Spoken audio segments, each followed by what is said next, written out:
Okay, there's been a whole bunch of updates recently. You've probably had some emails from products like Facebook or Twitter that are talking about data and privacy retention, data retention and privacy policy updates. These are happening a lot.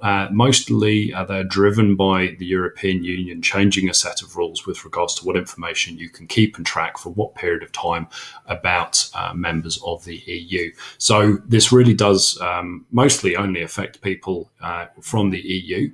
Or if you service people that live reside in the EU. However, because the products are updating these things, it actually affects everybody.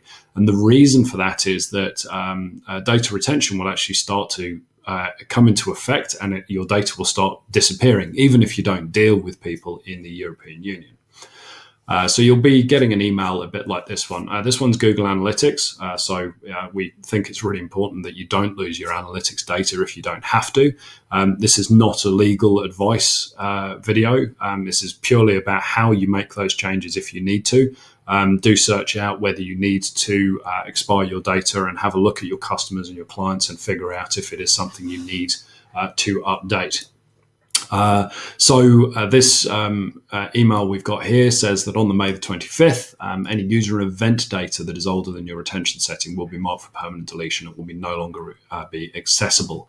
And that means that your reports from, say, a couple of years ago will start to be effective, which means you won't be able to report on stuff year on year, for example.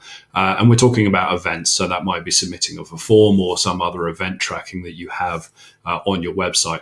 Really, that does affect kind of pipelines, anything where you're tracking a funnel, people clicking things, submitting forms, going through a set of pages to reach a goal. So if you're using those things in analytics, you really do need to pay attention to this. So what does this look like? All right, well, Google have put into place this stuff for the data retention. Again, it happens on May 25th. You must take action before then if you don't want that data to be deleted.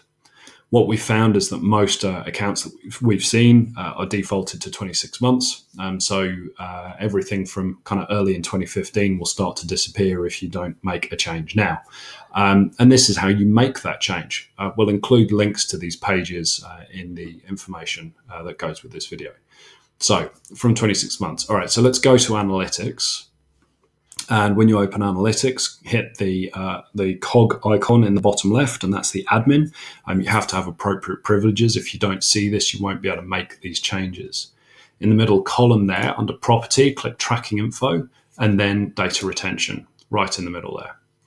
And you'll find that this drop down, user and event data retention, might be on 26 months. If you're not, if you're comfortable and you're allowed to keep that information legally with regards to your business and so forth, then click do not automatically expire. Obviously, if you have to expire that data after a period of time, these are the choices that Google and Analytics are giving you. The reset on new activity switch, if that's on, what that means is that let's say your expiry is 14 months, that will be the user's activity today plus 14 months. If it's not on, then it will expire after 14 months as an absolute date. Okay, there's a bit of help here. It's a little interesting one to get your head around. Generally, we'll recommend that you leave this on because that will give you 14 months from the activity when it actually happened. So in this user's case, we're going to hit automatically expire, click save, and that means then that your data will not disappear automatically. My name's Duncan. I'm from 6.5. We're a Google Analytics professional organization. If you have any questions, you need any assistance with this, please don't hesitate to get in touch. Thanks.